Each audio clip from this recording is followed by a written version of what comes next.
What's up, ladies and gentlemen of the internet? How are you guys doing? My name is Matt LeGrand, and on this channel, we're always talking about swimming, biking, or running. And over the past couple weeks, I've actually been chatting with a ton of different triathlon coaches and just asking them a variety of different questions all about the sport of triathlon. So I'll leave a link to a playlist that just has a lot of these different videos, and you guys can check that out when you guys have time.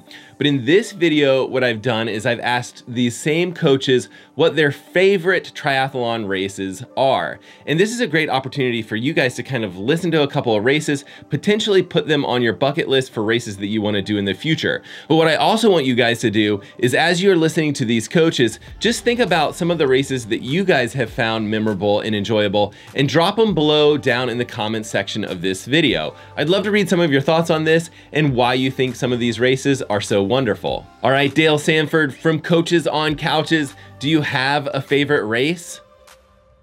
For long course, I would have to say Ironman Lake Placid. The course is absolutely beautiful. It's a tough one, but the area is great. The weather tends to be really good, especially coming from like the area that we live, where it's like heat indexes of 105, 110. You go up there and you know, you race at 75 degrees and little humidity in July, and you feel like a beast. You know, just getting out of the heat. It's like an altitude effect, but yeah, with heat. There's a lot to it, you know, that your body doesn't have to work as hard cooling itself, so it can put that energy elsewhere. But like I said, the course is beautiful. The city is great.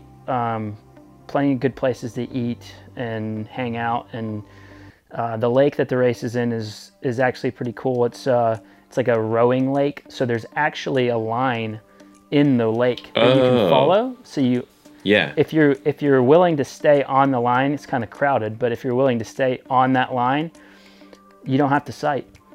Yeah, you can just look at the line. I've done one race like that, and I swear it was so fast. I must be a horrible sighter or something, just because I was like, yeah, just follow this line. If you can get ahead of a group or whatever, follow the line. Don't worry about drafting stuff. Just go. Just swim. Mm-hmm. I mean, picking your head up slows you down. Like, you know, if you're really good at it, it doesn't as much. But anytime you lift your head, you're going to slow down. So the less you sight, the faster you're going to go, but the less you sight, tendency is the more off course you're going to swim. So having that line in the water, it's like in the pool, like, you know, and it's like a 1K stretch. So it's like for the 1K race in rowing. So you literally get to the end of it, and there's a cross line, so you know when to turn. You don't even have to, like, you know, you barely have to look up at all. So it's a great race. It's one. Short course wise, I mean, I have to love on the local scene a little bit here in Memphis. Memphis in May is a fantastic race. If nobody's ever, it's one of the oldest triathlons in the country. Started in 1983, and it's been going since. It's moved a few places in the area, but it's actually back in one of the original locations now. But the really nice part about it is you can race twice in a weekend. So you can do Olympic on Saturday and the sprint on Sunday, sprint on Saturday and Olympic on Sunday. And there's actually it's like almost like a stage race. There's prize money for a combined time for the two races. So it's a ton of fun, and the atmosphere is always good. There's always a, you know, good food and beer sponsor and whatnot after the race, and yeah, so it's super fun. It's probably my favorite event. I mean, part of it's being local, and I mean, 90% of the people that we coach are at the event as well. So it's a big, always a good time. Okay, Mr. Dave Erickson from EnduranceHour.com. What's your favorite race? Well, are you talking about venue, a personal experience, distance? Let's break it down. I would love to hear personal experience, just because, you know, there are beautiful venues and different things like that. but I think it's, that personal experience that really kind of might open up opportunities for other people to kind of like consider a race. Well, I used to be the on-site reporter for Ironman for a good 3 or 4 years. So I had a chance to go to all the Ironmans in North America and some other races. And so I've seen some amazing places, whether it's, Lake Placid is gorgeous. Lake Tahoe when it was a full. Yes. Oh my goodness. Scenery alone is beautiful. Is phenomenal. The courses are challenging. And then you go to places like Florida and it's just like flat. Your only hill is an overpass. And then you have to go to the ocean swim. Right. And then there's Coeur d'Alene, which we used to have the Ironman Coeur d'Alene for 13 years. And then they discontinued the Ironman for 70.3. But it is coming back, I believe, in this rotation series they announced this year. The full? The full is. Which is great. Oh, okay.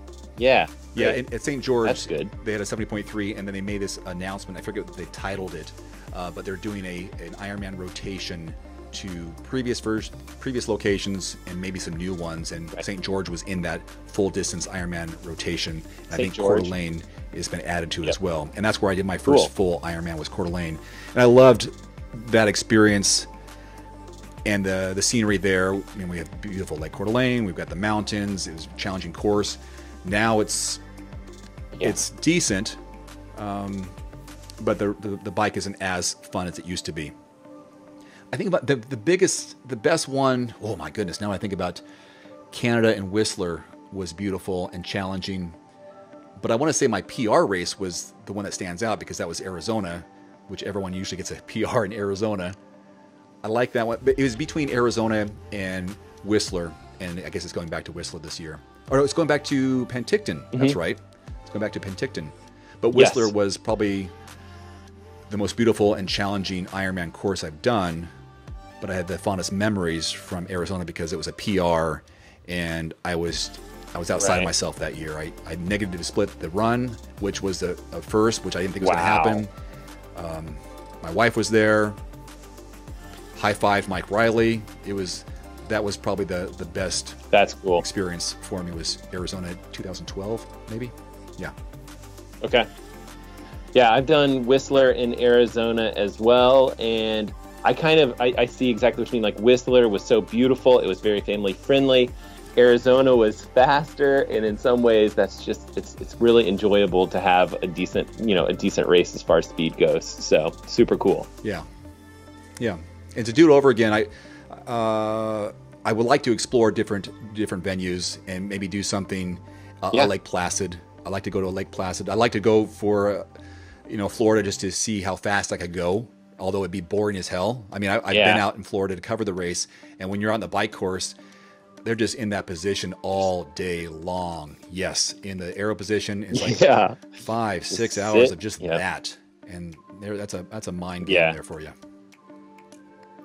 I remember when I was training for Arizona, I was just like thinking about it the whole kind of year, leading up to it. I was like, I need to practice being in the bars because that's the key to this race. It's just like, you're going to have to focus on position on the bike, just, because that's going to be one of the challenges is, it's not so bad for 2.5, 3 hours, but like, you're going to be there for 5 hours and you really need to be able to hold that position. So it's funny how different races just have different challenges and you kind of have to train specifically for them. But that's part of the fun, I think, too. Maybe a question for you when it comes to Arizona. I did the half a couple of years ago, and it was a 3-loop half course. So it can be kind of fast. And when I did the full, I think it was just 2 loops, I think. But it was a 3-loop run, or maybe 2-loop run. I can't remember. What's your take on loops when you approach the race and maybe game planning loops versus an out and back? So I think, when I usually think about a good race or something like that, I love the idea of like one large loop. I think it's a prettier course. You get to see more stuff.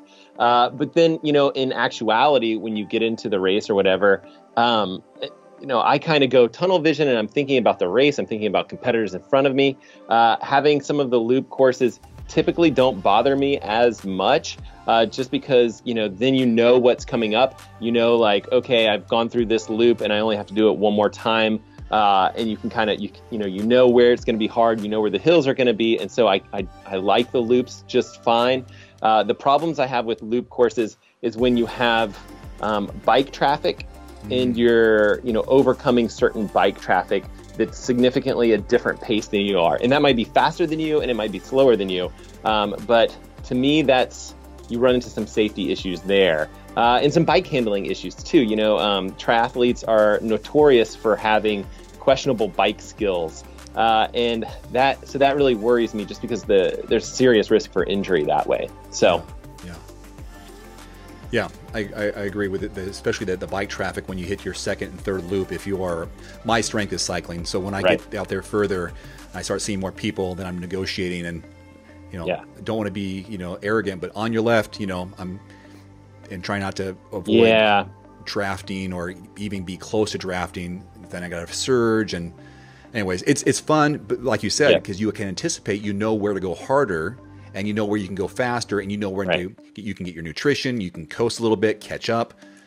And with that, when I did Arizona, the half a few years ago, I had a PR in my bike split because I was familiar with that course. I was familiar with that course anyway, but by knowing 3 loops, I knew where my speed was, and I knew where to just grind, and I knew where my wattage needed to be, and it was a good day on the bike. Run's rarely good, but the bike's always good. Yeah, the Arizona course, I don't know if the half is the same as full, but there was like this, you're basically kind of like climbing on the way out and downhill slightly on the way back, and you can go pretty fast. And that always worried me with lapping traffic, is that you don't want to hold the brakes when you're in the middle of a race and you're going downhill. You really do want to move. And so that section definitely worried me a little bit, because you are passing, traffic, especially that third lap. But, at the same time, I agree with you. Like, the route, and okay, steady watts here. This is, a spot where you can grab nutrition, and you kind of learn like how to race the course as you're doing it. So it's good. Yep.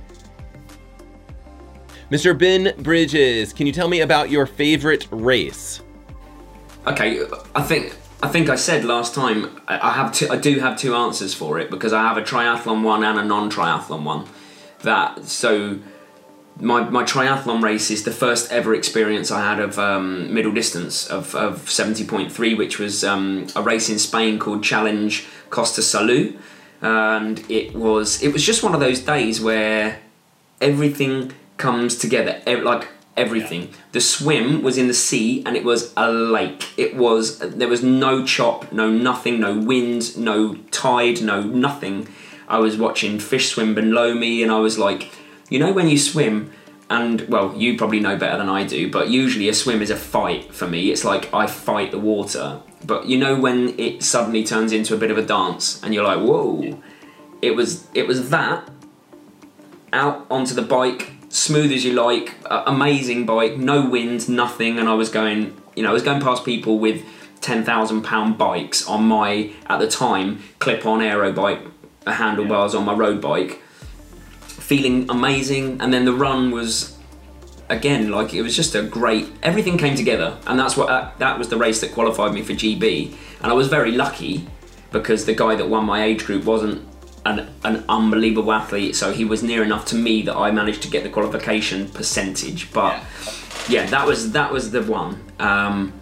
And the non-triathlon is easy, is the London Marathon. It's just amazing, the best thing I've ever done. That's so cool. Coach James Hester, do you have a favorite triathlon race that you can tell me about? Oh, that's a shame, really, in a way, because actually the whole reason I started all my videos was in 2015 I did the Bristol Triathlon, which is my local city. I live 15 miles away from the centre of Bristol in the UK, and we used to have this amazing race in the Bristol harbour, where you swam in the harbour side, this historical dock, and then we had this amazing 40k bike ride that was along the side of the River Avon, perfectly pan flat, loads of room for everybody to ride, and then this amazing 10k run course on the other side of the river. And in 2015 I came 14th overall. It's a big race. I came 14th overall, and I think I came 4th in my age group. And my whole idea of starting these videos was to try and get back to trying to be as good as that after being injured and being ill and putting on loads of weight and all that kind of stuff. And I started them in June last year with a view to racing Bristol in June this year, because they promised they were going to put the race back on, and they haven't, and I don't think they ever will. So my favourite race in the whole world will probably never happen again. So instead I race Swansea, which is in Wales. For those of you who know the UK, we have, at the moment, we have several parts of the UK. Who knows what's going to happen? Over in Wales, which is maybe a 40-minute drive to get to Wales from here over the bridge, in Newport, there was a sprint race, which was my first race back after injury, and I've never raced a race so conservatively with the fear of not finishing in all my life, I don't think. And it was a brilliant race. It was a really enjoyable race. So I think maybe that would have to be my choice, Newport Sprint. Yeah, being that Bristol doesn't exist anymore. I like open water or sea swims, and I like flat, fast, closed roads, but wide roads, like a proper TT course, and then a flat run. So any races like that really. But Swansea seems to fit the bill right now, man. Dusty Spiller, do you have a favorite race that you can tell me about? My favorite race is one that has just came back on the triathlon scene, and that's Ironman Canada in Penticton. I actually signed up for Ironman Canada before I had even done my first triathlon, and I ended up doing Ironman Canada in my very first triathlon season, and I think I did it 3 or 4 times after that as well. And I have a lot of really good memories from Penticton, both in training camps, getting ready for the race, and also on the race day. If you talk to anyone who's done Ironman Canada in Penticton, they'll probably tell you that it's up there on their all-time best list for races as well. And I'm really happy that it's coming back onto the race scene, and I hope it's actually gonna stick around this time. Okay, as always, I really want to thank all of these triathlon coaches for taking time out of their busy schedules to come on this channel and talk about some of their favorite races. And this is the last video in this Ask a Triathlon Coach video series, but if you want to learn more about these particular individuals, they actually each have a YouTube channel of their own. And I'll be sure to link each and every single one of these guys' channels in the description of this video. And if you're into this sort of stuff, and that would be swimming, biking, or running, definitely consider subscribing to this channel. There's a little subscribe button down below here somewhere. There's also a notification bell that just allows you to be notified of whenever I post new videos, which is typically about once per week. All right, guys, I really do appreciate you guys taking the time to watch this video, and we will see you guys on the next one.